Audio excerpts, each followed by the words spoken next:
It's greatness. You know, eventually after that, I did go and get my doctorate. And then I ended up getting a master's in marketing that I wasn't expecting because I was the dean of the university at the time, and two-thirds of my students were in marketing, and I only had one marketing class, so they wouldn't let me teach them. And so I said, why don't I just get a degree so I could teach my students? And in a year, I had the degree, and I was able to teach more students. And you know, the big question of the day is, so why do you have that many degrees? You know, my grandmother actually asked me this question. You know, she was the only one that was just big and bad enough to ask me, right? And I told her, I said, because I don't ever want anybody to tell me that I don't have what I need to get to where I want. I said, you That's have to powerful. remember, as an educator, degrees are money to me, just like products and services are money to an entrepreneur. Mm-hmm. Well, degrees are money to me. And they were like, oh, that makes sense. But when you love pouring into other people, the more knowledge that you have, now I can pour into 5 different levels of people versus just one level with one degree. I can now teach computer science. I can teach marketing, management, business. I can teach mathematics with that degree from the engineering. So now I get to pour into more people. I get to help make other people's lives better just because I decided to go out and get an extra degree. Nice. Mm-hmm. So you've written several books, and Yeah. there's one that you were posting about today. I'd love if you tell us about it. Oh, yes, that's Motivation Ignited. That is my very first solo project. I had co-written 6 books before that and one recently. And, but this book was basically 2 years in the making. I got the idea in 2014. Mm-hmm. But eventually in 2016, it made its way. It just wasn't time yet. But I think I needed to live through a few more things before I could give them the real raw that they get in this book. They get my story, then they get some tips to make their story happen, and then they get a writing section so they can reflect. You know, because a lot of people don't really reflect on things. They just take it in and they don't reflect, and then they don't do anything with it because they don't reflect on it. Versus if you reflect on it right away, you can really use that knowledge and kind of departmentalize it so that you can say, okay, I can use that in that part of my life, and I can use that in that part of my life. And that's what I wanted the people to do. I didn't want them to just take it in and say, ooh, that's a nice book. No, I wanted them to take that in and say, okay, I'm ready to ignite my fire. I'm ready to ignite my self motivation because I'm ready to be that person that I know I'm supposed to be, if that makes sense. Yeah, it definitely does. There's difference between just passively reading material, Mm-hmm. and just going, oh, that's great, and then actually actively looking into it and applying the principles in that content to your Mm-hmm. life, and it makes a very, very huge difference. You know, people, I don't know. Some people just take it in, just like, okay. But this book was for the person who needs that push to change their life. And like yourself, you see potential in people. You see when the light bulb comes on. I do as well. And then every once in a while, those people get pushed to the side. Those people get shooed off because, you know, they are not seeing what other people see. Or better yet, they get taken advantage of. Mm-hmm. But when your self motivation is ignited, when you know that you are the person you're supposed to be, when you know that you're just 2 or 3 steps away from greatness, that's who that book is for. Because we have so much potential sitting out there that they're just not even tapping into. when all they could do is read those good words and see somebody else was in that same situation and they feel it too. The sky's the limit. What you think about that, David? I love that. So, one of the purposes of my show, Fearless Fridays, is to help people ignite their thoughts, their dreams and their aspirations into meaningful actions to realize those dreams. Whether it's getting an education, whether it's being big on YouTube, or just being good on YouTube, whether it's pressing the button to go live, whatever it is. I try to find people who have documented success in that so that those viewers can learn from someone else's journey and be able to find nuggets that they could apply in their own and really ignite those thoughts into actions. So I'm definitely looking forward to seeing that book because I think it's going to be a powerful tool for anyone that reads it. Well, I definitely hope so because that's what it was meant to do. It was meant to touch and ignite. And I don't know if a lot of people know my story, which I guess going to about. Love to. I was going to ask you about your backstory. So go ahead. Go ahead. We're on the same wavelength. Go ahead. So the reason why that book took 2 years was because I am 110, 15, 20% an introvert.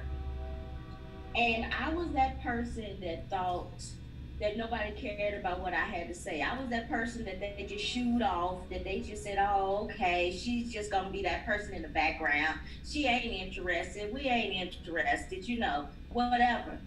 Mm-hmm. But then one day in 2008, I was introduced to social media. And I was working with soldiers at the time. And we needed to find them jobs so that they could transition. And it's nothing like somebody who has kids and spouses that they've been able to take care of with no problem. And then all of a sudden now they have to go out into the big bad world, so to speak. Mm-hmm. And they're scared. So, and the traditional methods were not working. So I said, why don't we try this social media thing out? It's brand new. Let's try and see what make it happen.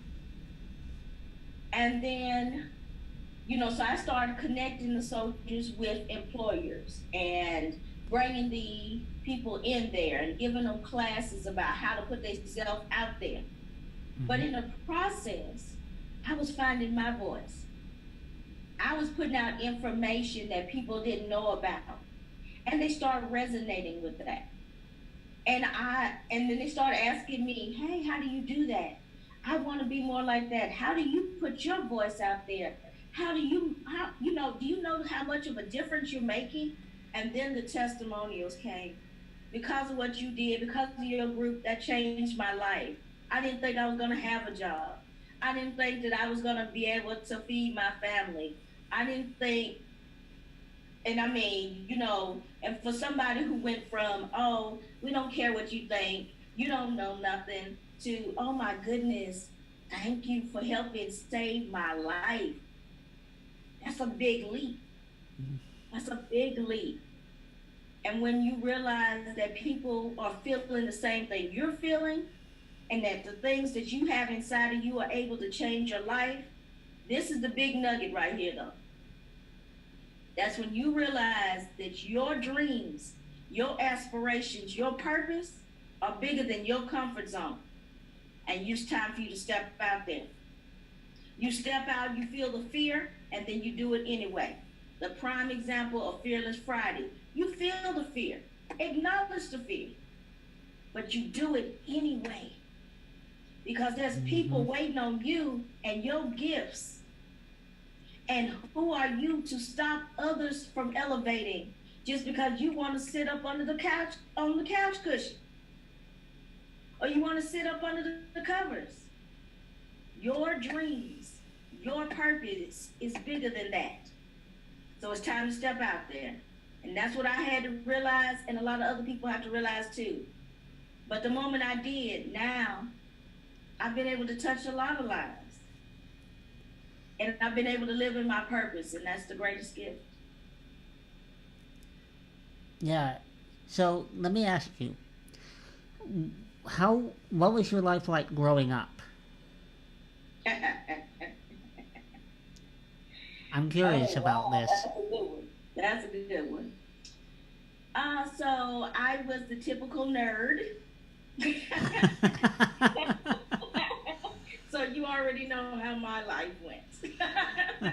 So I got along well with adults more than children. Children didn't get me, and I didn't get them, and so I started talking to adults. When you are 5 years old and you know what an edifice is, you already know that. And for those who don't know what that is, it's a church. But when you're 5 years old and know how to pronounce it and know what it is, yeah, you're getting ready to have a pretty rough ride. I know half the people just go out a thesaurus. Yes, yes, exactly. So, you was your family, how did it land on the economic spectrum as when you were a kid growing up? I was middle class. Mm-hmm. However, I lived down the street from lower class. um, and I went to school with that realm. Mm-hmm. I was just kind of different. My mother knew that I was different, and she was like, "I'm gonna cultivate this child, whether she likes it or not." And I see the potential in this child. And I didn't. It was different because my cousins and my family members are one way, and I was totally on the other opposite end of the spectrum. Hmm. So that was another scenario. But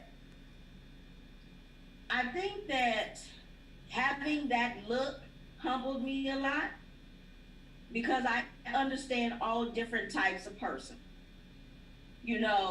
I went to school. Then once I got into the magnet schools and I got into the higher epsilon, Yeah. then that was a whole nother look. So I understood what it was like in all three levels.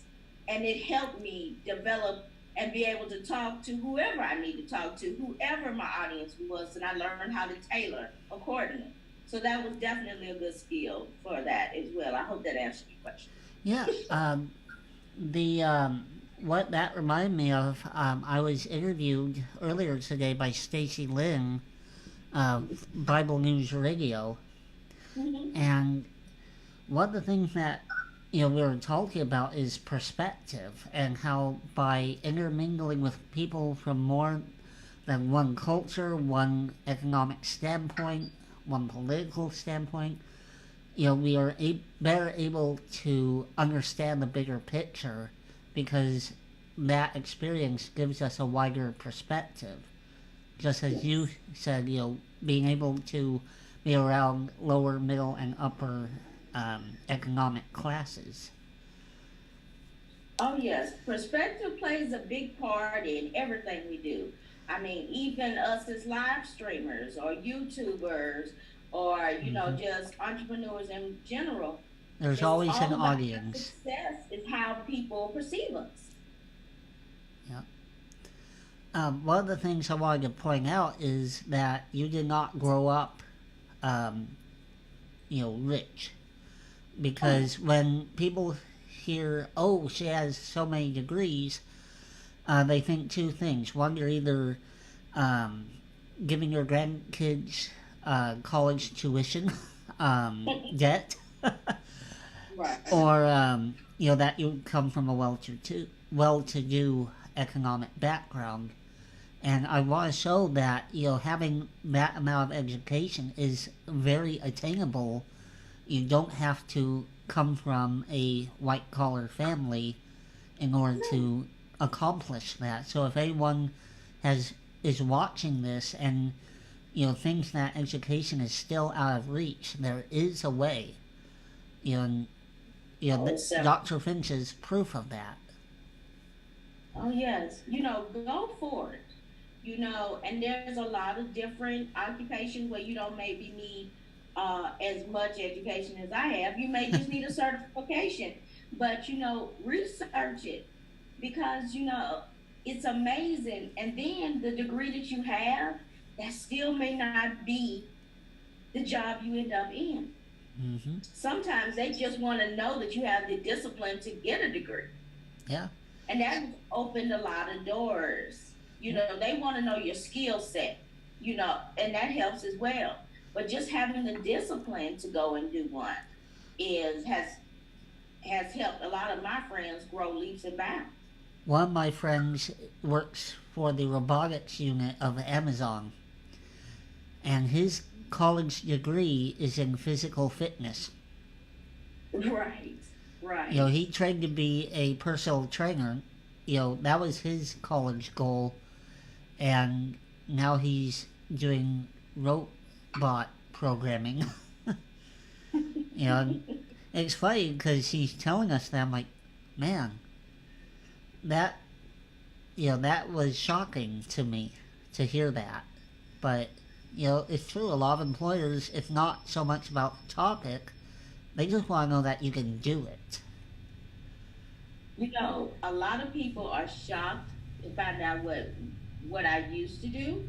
My first job, I actually used to work on the robots at Chuck E. Cheese. Mm-hmm. And I used to work on the games. I used to tear up the games. I used to be out there with my blowtorch putting on the sides of the games with Formica and all this stuff. And they're like, you? Yeah, me. All 5'1" of me, I used to do all of that. And people are like, wow. So it's not the degrees, it's just the discipline, the drive. If you want to do it, you could do it. When they looked at me and I said I wanted to work on the games, they thought I had lost my mind. But no, I haven't lost my mind. I said I could do it. I have the tenacity and I'm going to make it happen. And when I made it happen, they were just like, let her go. So, it's all about what you set your mind to. Mindset is so important. It's so important. That is your foundation. That's your foundation. That's going to help you in those fearful times. So let me Because ask if you. believe in that. Let me ask you. Talk about mindset. What are some changes to your mindset that you noticed have helped you? Oh my goodness. First off, believing, pushing out the naysayers. That's the best way to put it. Because people are going to put their opinions out there and their perceptions out there. And you can either take them in or you can repel. But the thing is, I say be like an eagle. And why do I say be like an eagle? The eagle swoops down to get their meal, right? Mm-hmm. They swoop down and they eat the animal whole. And then what do? They digest the meat and then they spit out the bones. So be like an eagle. Take in the stuff that's going to help you and then dismiss the things that are detrimental to you. Does that make sense? Yeah, I don't think I've ever heard it put quite that way. I'm going to have to file that one for future use. Of course, of course. Preferably when someone's eating chicken. Yeah. Yeah, that'll work too. Yeah, so any other shifts in mindset that you've had to do? Yes. The biggest one was the introvert piece and realizing that I had a voice. And for an introvert, it takes a lot of energy for us to come out and say what we have to do and do what we need to do.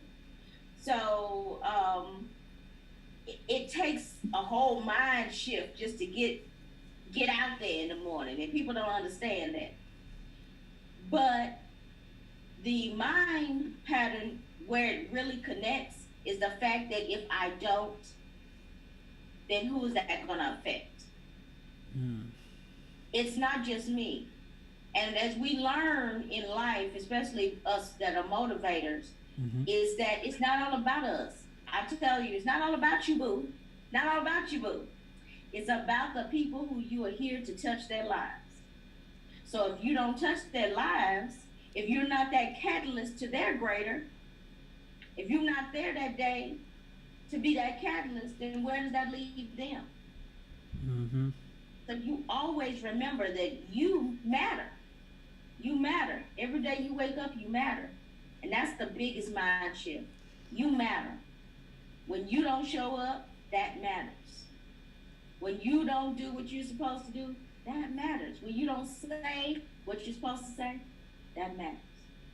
That's the biggest mindset. Man, that's powerful stuff. So, one of the biggest things that paralyzes a lot of people going from, conceptualization to implementation is fear. And Yes. that's something that I've talked with a couple of guests. Amy Schmidt-Tower, we talked about the 3 fears of going live. Stacey Lynn and I talked about fear. And so I'm going to talk with you about fear. What are some keys to overcoming fear that you have found helpful? Overcoming fear, first off, is the fact that it's going to happen. Just because you don't do it, it didn't stop the fear. It just stopped you from performing an action that you needed to perform. It didn't stop the fear. Fear's still there. So until you do the thing, the fear is going to be there. And then better yet, it's probably still going to be there after you do the thing. It's just going to be displaced to something else. It's not going to go away. So that should not be a blocker. That should not be a blocker. So just putting it in its place, putting it in perspective, that it's going to be there regardless. That should not stop you. Also, what has helped me is the fact that, an accomplishment is an accomplishment, whether you did it with fear or without fear. So we shouldn't just sit and do the easy stuff just because we're scared. No, we should go for the big stuff. And then along the way, little stuff happens. So you need to do these little things to make the big thing happen. So you get more accomplished if you just go for the big stuff.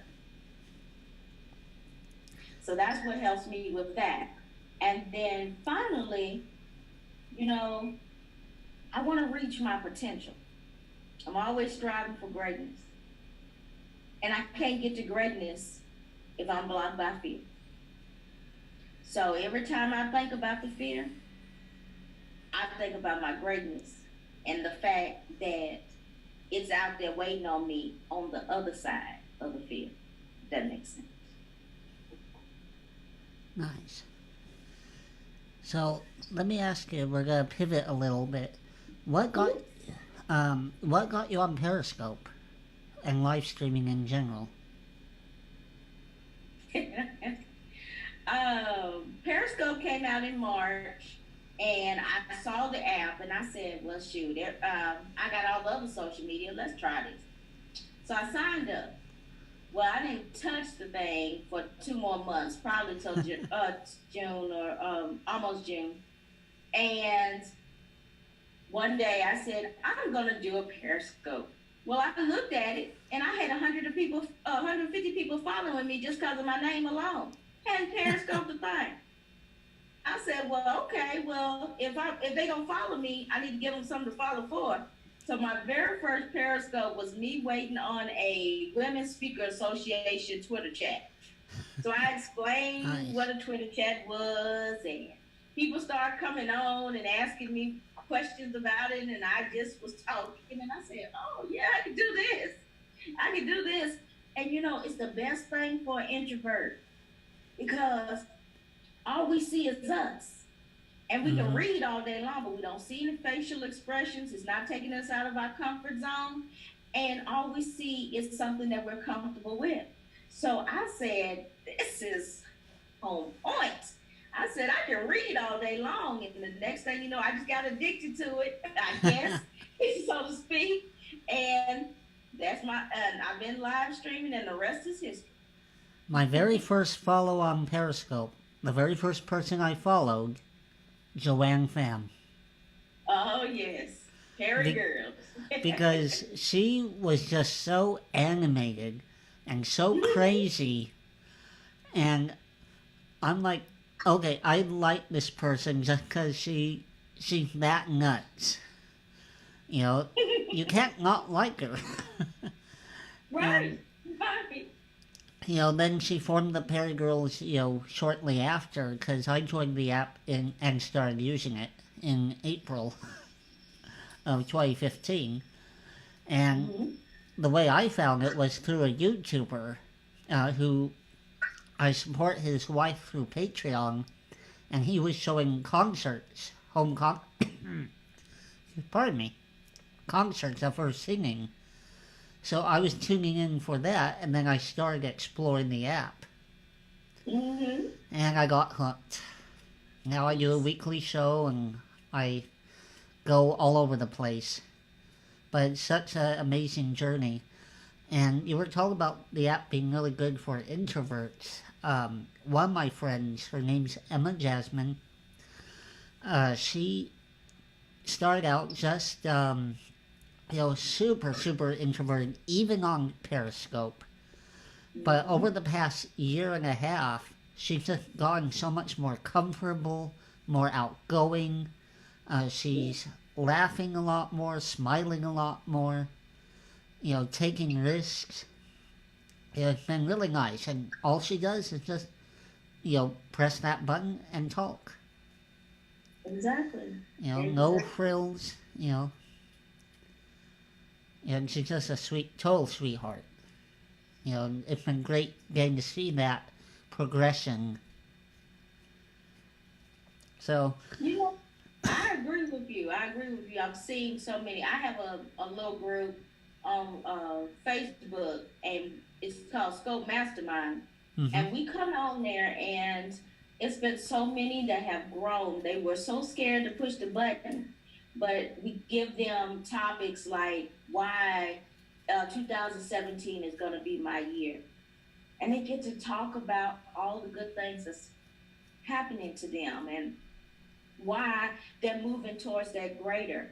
And they just get so alive and so free. And before it's over with, they're just like, oh, that was fun. And and it pulls people into their natural state because they think, oh, I got to go out there and sell and I got to do this and that and other. No, you can just get on there and talk because there's somebody that's waiting to hear what you have to say, no matter what it is you have to say. Now, I do tell my people about live streaming, and I don't know, and I would love to see if you agree with it. Okay. There's two things. You need to give them value for their time and their data. They're giving you their time and they're giving you their data. That is two very important and very expensive things in a person's life, right? And Absolutely. so, in return, we need to give them value and information so that they can be enriched for their time and their data. And so, I always tell them, don't be sitting up there talking to Boo Boo and Nunu and them, and don't be eating your food and your cereal thinking that that's cute. No, give them some information and some value for that time and that data. So, what do you think on that, David? I completely agree with that. Especially when I see some people and all they do, one of the things I loathe is when they do the half screen like this, you Yes. know, and, they're just so, this is how they scope. And they don't really talk about anything, you know, um, you really want to provide the audience. And I always tell people when you're live streaming, um, you're the TV show. Yes. You know, the TV shows don't ask you to entertain them. They are there to provide value for you because you are giving them your time and your money to watch TV. Same thing with live streaming. You're giving them time, you're giving them value, they're giving you time and data. That's right. That's right. So, yeah, it's been amazing. And so let's go to a recent thing that happened, SummitLive. Now, we were both Yeah. at SummitLive this year. What did you think about it? I loved it. I loved it. I am a techie and it was fantastic.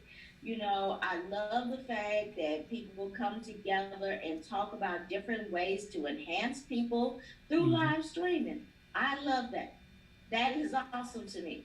You got to touch and see the latest tools. You got to come away with some knowledge. You know, I did a live stream after I got back about the different gadgets and things that I got, and people appreciate that. And Yeah. because of that, some of the people were like, I want to go next time. I want to do that too. So I thought it was great. It's a great place to get some community too as well. And of course, I was able to scope about help a race as well. And anytime that you can do scopes for causes as well, you always want to do that. Yeah, one of my favorite things was actually not quite scope related. I mean, it is and it isn't. It was the child trafficking panel.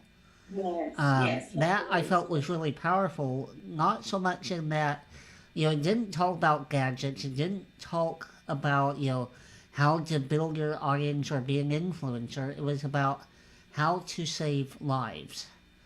And I think that's one of the most powerful things about live streaming and social media, that we have an unparalleled opportunity to help our fellow person. And being able to see the charity workers, the law enforcement officials from around the country get together, learn from each other, teach us about, trafficking, which, I didn't know there was a difference between traffic and smuggling, and it was super educational. I love that there was a huge turnout for it. And I have to say that was one of my favorite panels to watch. And it was. I mean, it was phenomenal. And I love the fact that we actually were able to participate in the X out day. I may be saying it wrong, where we had the X's on our hands, Mm-hmm. and just to say, hey, we want to erase this. We know it's happening and we're trying to end it. And that really brought the community together. All of those live streamers saying, we know you're doing it and we're ready to stop you. How powerful is that? How It's powerful is that? extremely powerful. And I'm so glad that I was able to be a part of that. To be able to scope with and just help save just one life. It's all If worthwhile not then. many. Yeah, that was amazing. There's an old film about the Holocaust called Schindler's List. Yes. And you just reminded me of a phrase that is said at the conclusion of the film. After Germany has surrendered, Schindler, of course, has to, go into hiding because he is a war profiteer. And they give him a ring, and the inscription says, "He who saves one life saves the world entire." And that quote always stuck with me, because that film, it's not just, for the fantasy film work, the great story, it does ask that question: what is a human life worth to someone? That's right. In World War II, it was literally a monetary figure, but, truly one life is worth, there is no price for it. And the fact that live streamers were able to get together and, help out and make a stand like that, it really does make a difference. Yeah. I mean, you never know what you're going to encounter at these events. And that's why I Yeah, always encourage people to come out from behind the camera exactly. and Yeah. the people that they're talking to, because you never know what life you have touched. Every time I go to an event, I have seen your scopes and I just wanted to meet you and I thank you for the things you said. And I'm like, no, I thank you for listening. I'm so Mm-hmm. glad that it touched your life because that's what I come on to do. I'm not selling anything. Yeah. Maybe hope, and that's free. I'm a hope peddler. Okay. you know? And at the end of the day, if I'm not putting out those good vibes, and people are like, well, why do you do that? In the world of buy my stuff. Yeah. There needs to be a moment of hope. There needs to be a moment of encouragement to get past all the advertisements. And if that's supposed to be my lot in life, I accept it. You know what was really nice during Summit for me was I had 10 people walk up to me who I'd never met say, "Oh, I love your show." Yeah. I'm like, Mm-hmm. "You never comment." And, but it was really humbling for me. Like, these are people, complete strangers, and they're coming up, giving me a hug, thanking me for this. And, I that was just a complete shock to me. But you don't get that on live stream. You have to go to these events. Um, you know, the, people, I know some people don't go to these conferences because they go, I'll watch the live streams. But there's so much more that goes beyond the live stream of the event, that that makes it worthwhile to spend money to go over and be there in person. Yes. Because I guarantee you this would not be happening right now if I did not go to Summit Live this year or last. It wouldn't be happening. Right. Right. We would have never known each other. We would have never been able to connect. There wouldn't have been a Fearless Friday. I mean, lives here are being touched just by what you're doing. You're bringing the sung and the unsung on here so that people can see that they can do it too, that they can rock the fear and do it anyway. I applaud you, David. Thank you. My second guest was Christy Gillentine, and she's in Texas, and she made a giveaway with Chocolate Johnny, who's in Sydney, Australia. Mm-hmm. And so they did this giveaway, and this woman in Austria won, or no, North Carolina, sorry. But she had an exchange student who lives in Austria but was from the town of Chernobyl, which, as they had a nuclear disaster there. And so part of the program the child was in was to go abroad and live with host families. And so the girl that won said, I want to send this to that child.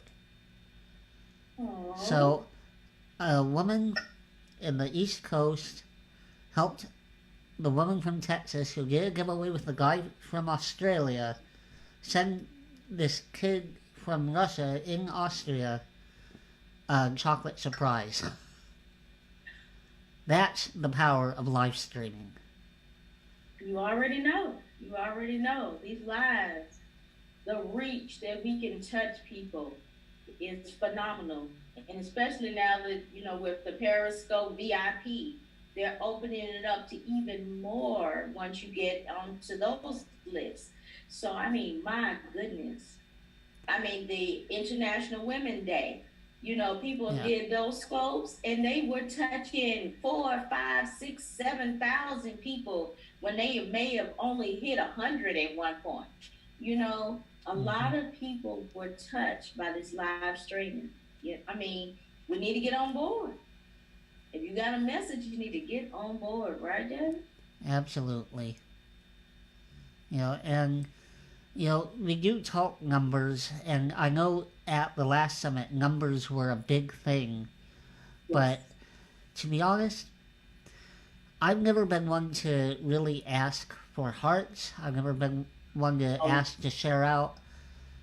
I really like things to grow organically, and for me, it's more important that I touch that one person than to have 1,000 people that aren't going to take anything away from the show. Agreed. Agreed. I used to call it heart begging. I said, I don't heart beg. I said, I don't ask for the shares. I said, look, and please don't ask me to share this out before you say one thing. Because I value my audience. I value my listeners. I'm not going to share just any kind of mess with them because they give me give me time and data. So I said, look, if I resonate with you, you will give me hearts. If you if I resonate with what you need at that time, you will give me that. I don't have to ask for that. I definitely don't have to beg for that. And people call hearts currency. What are they buying? Right. So no, it's not that type of party. It's just appreciation for a good word that you said, or a time when I touched your heart. That's all. That's what it is to me. I don't have to beg for appreciation. That's what it is. Yep. And at the end of the day, if I don't get a single heart, if I don't get a single comment, there may still be somebody in the background that got touched, whether they comment or not. So even the hearts don't even do it, Yeah. It's all about the message and that it got to the right ear. Definitely. So I am going to open it up to questions for the last 10 minutes. So if anyone in our audience has any questions, I'd be happy to answer, and I'm sure Dr. Finch would be happy to answer. And we'll just keep chatting until someone asks a question. Where are we both from? Well, I am in Turlock, California. California, born and raised, and I do not surf. I am from Nashville, Tennessee. I was raised, not born. I was born in Dallas, but I was raised in Nashville. And I recently came back to Nashville about 2 years ago. Nice. I had a friend that lived in Nashville. Yes, and no, I don't listen to country music, and no, I have not been to the Grand Ole Opry. She was trying to make it. Her album didn't quite do so well. But it's a common tale in Nashville. Yeah. And I remember Faith Hill was saying she had the hardest time finding a job in Nashville. And part of it is they asked her why she moved to Nashville. And, of course, she would say what everyone said, I want to be a country star. They're like, they don't want to hire someone like that. Right.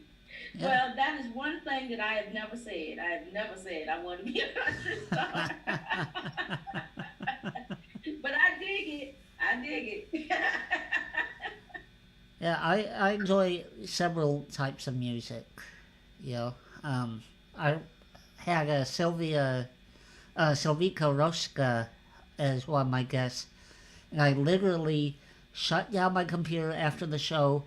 I was already dressed in my suit, and I drove straight to the symphony.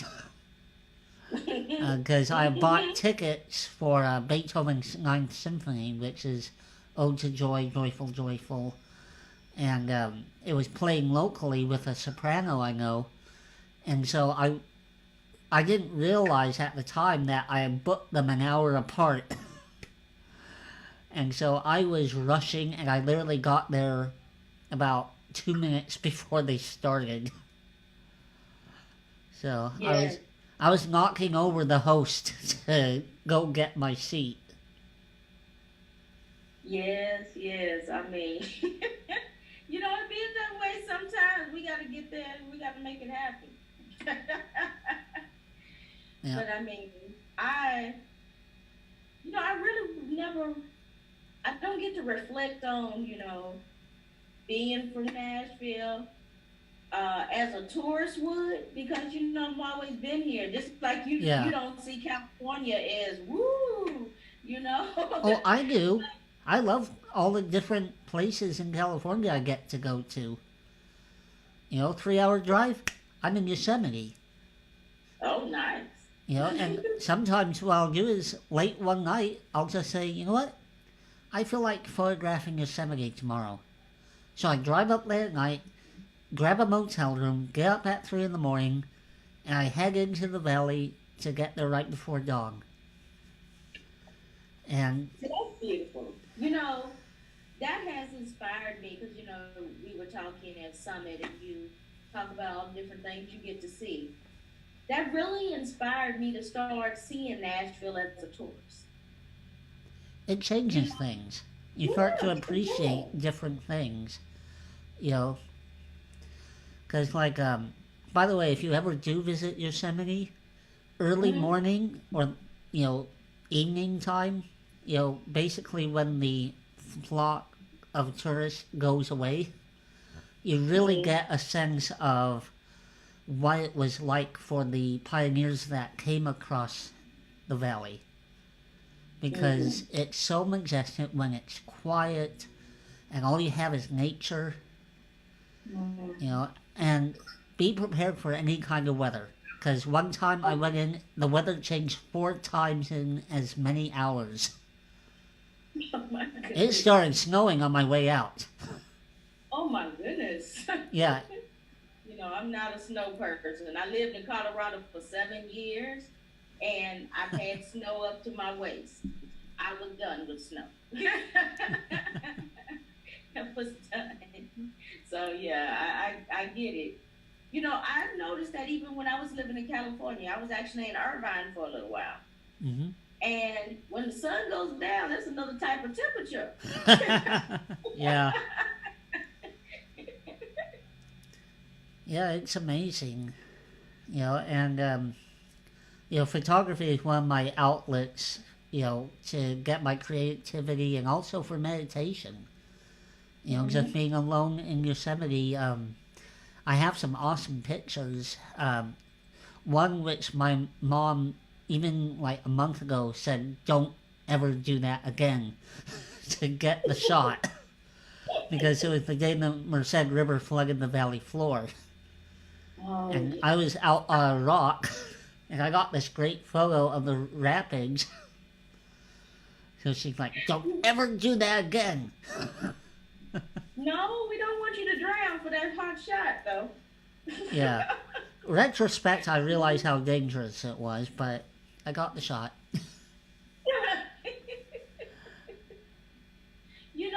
That's a prime example of Fearless Friday right there. You know, you felt the fear and you did it anyway. No, I think that was more ignorance of how flooding waters work. I dig it. I dig it. But yeah, Oh I my. actually got accepted by 2 photography colleges. Oh, beautiful. The Academy of Art University in San Francisco and Brooks Institute of Photography in Ventura, California, which is by Los Angeles. And I really wanted to go to Brooks because the San Francisco one was more fashion photography based. Mm-hmm. The Brooks Institute, you also learn film, and it had some really, really good network connections. They had, you could get, what do you call it, an internship with, what's her name? I can't remember her name right now. But she's a celebrity photographer, a very famous one. And I almost Okay. said, sign me up. You know, unfortunately, I couldn't get work transferred down. And I couldn't Oh, afford to just quit and, live on my own down there I'm sorry. without an income. You Yeah. know, and it's just like, okay, I can't make it work. But, you know, it's nice to say that I've been, you know, that I was accepted, you know, that I Right. could have gone, you know. You know, sometimes the acceptance is enough. Yeah, well, it's definitely a validation, Oh yes, yes, you know. yes. And I You know, remember the San Francisco dean, they had me bring my portfolio, and I'm not sure if you know, I'm a huge Lindsey Sterling fan. oh, And to give you an example of how big a fan, I actually drove from Turlock to Mesa, California, and back nonstop uh, to spend 2 hours in Mesa at her dad's book signing last December. oh wow, yes. You die hard. Well, speaking of which, he passed away in January. Um, and I knew that was going to be his last public event. So I had always hoped to meet him at one of the Arizona shows, but you know, I was still able to meet him, tell him how great his family and his books were, you know, and then drove back, and I was up for like 2 days straight. I don't recommend it, but going back to the photography, when I first met Lindsay, I was inspired to create a supportive motivational photo book featuring women playing violin. And, you know, so I rented out a studio and I took all these pictures and I have them in my portfolio. And, you know, so the guy looked at my portfolio, he's like, what is it with you and violins? Half your portfolio is a girl with a violin. Let me explain that. But yeah, it's really, you know, it was nice being accepted by both schools. That is awesome. You know, I have to applaud you. You know, you went after the dream and you made it happen. That's Yeah. beautiful. Yeah, I even got to meet one of the people from a reality show called Storage Wars. And Oh, it was the antagonist, the guy who's kind of a jerk to everyone else. And it's funny because he was fishing on the pier in Ventura.